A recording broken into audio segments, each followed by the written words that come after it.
Hello everyone and welcome to my channel, Godfall. I'm Sal, and today I'll be showcasing and breaking down my Mesa Horn Demon Poison build. It's easily one of the most devastating builds I've ever made and will crush anything placed in front of it. Let's jump into the build. First up, we have our primary weapon, a legendary longsword that can be found anywhere, the Godfall Legacy.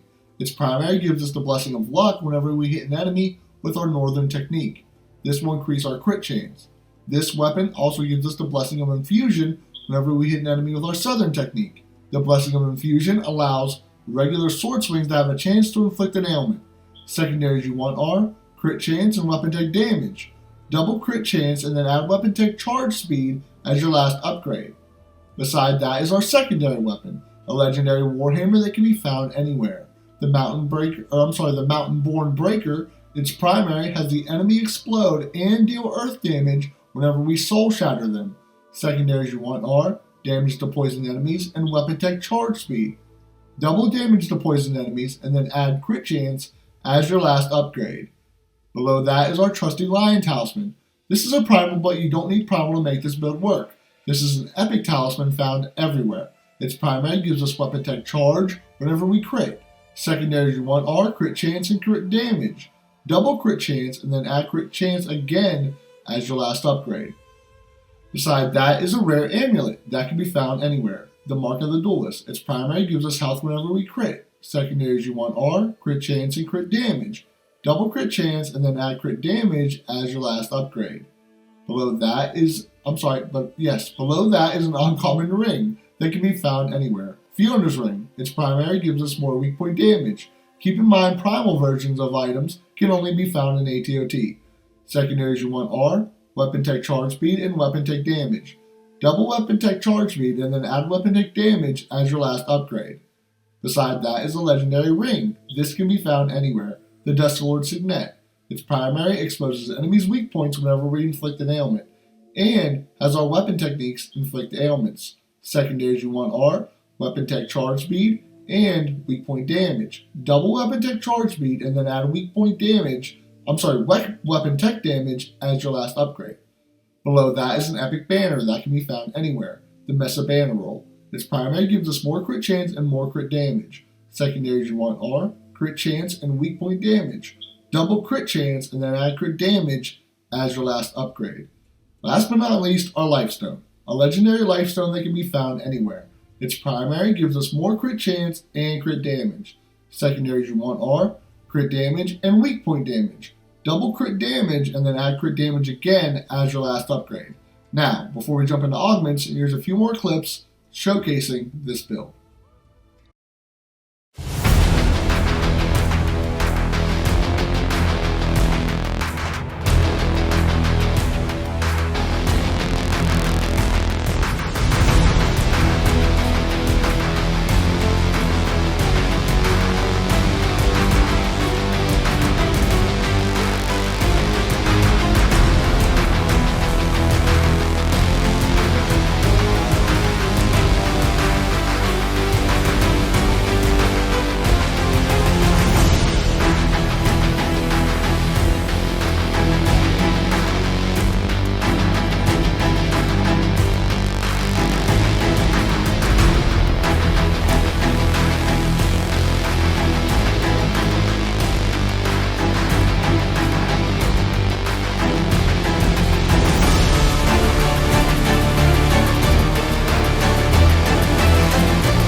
Here we have our augments. First up is Frostfire, a rare might augment that can be found anywhere.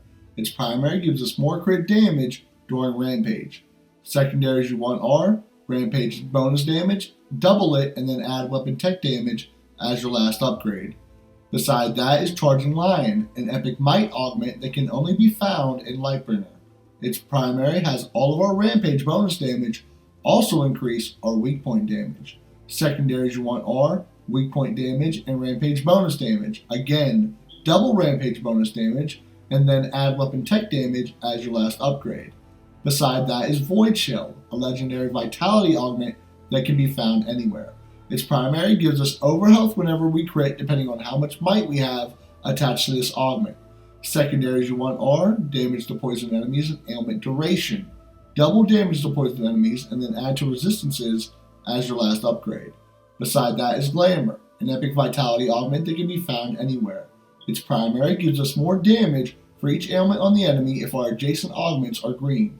So we want to have two augments attached to this be green. Secondaries you want are overhealth gained and a resistance. Double overhealth gain and then add might as your last upgrade. Beside that is Rift, a rare vitality augment that can be found anywhere. Its primary gives us more damage for each ailment on the enemy. Secondaries you want are overhealth gained, double it, and then add to resistances as your last upgrade.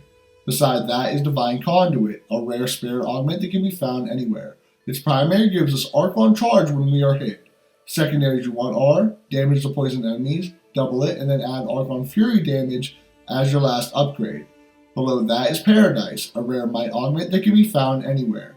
Its primary gives us weapon tech charge whenever we crit. Secondaries you want are weapon tech damage, double it, and then add weapon tech damage again as your last upgrade.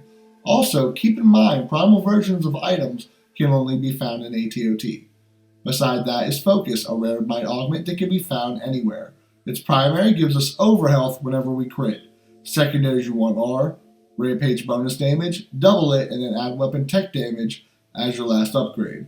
Last but not least is Fearless Wolf, an epic might augment that can be found only in Lightbringer. Its primary gives us Rampage bonus damage and charge speed if our physical resistance is below 45%. Keep in mind this item will be cursed when you first receive it, and you have to uncurse it by completing objectives located at the bottom. Secondaries you want are weapon tech damage and Rampage bonus damage. Double Rampage bonus damage and then add weapon tech damage as your last upgrade. Now let's jump over into our skill tree. Here we have our skill points. We are still fully spec'd into weapon techniques, soul shatter, vitality, crit chance, crit damage, arc on fury, resistance, spirit, rampage, ailments, recovery, weak points, polarity attacks, and all stats. We also have a few in takedown, finesse, and one into weapon timing. Well, that's all I have for this build. If you will try it out, you will definitely not be disappointed. It's devastating to say the least. I'd also like to invite you all to our Discord, the Shadow Gaming Community. We have an upcoming giveaway for Elden Ring, and we'll be giving the game away, so come check it out. The link is in our description and pinned comment section below. I have another build releasing soon, and plan to release the rest of my Bloodborne playthrough this week during the week leading up to Elden Ring. Thank you all for watching, and until next time, take care.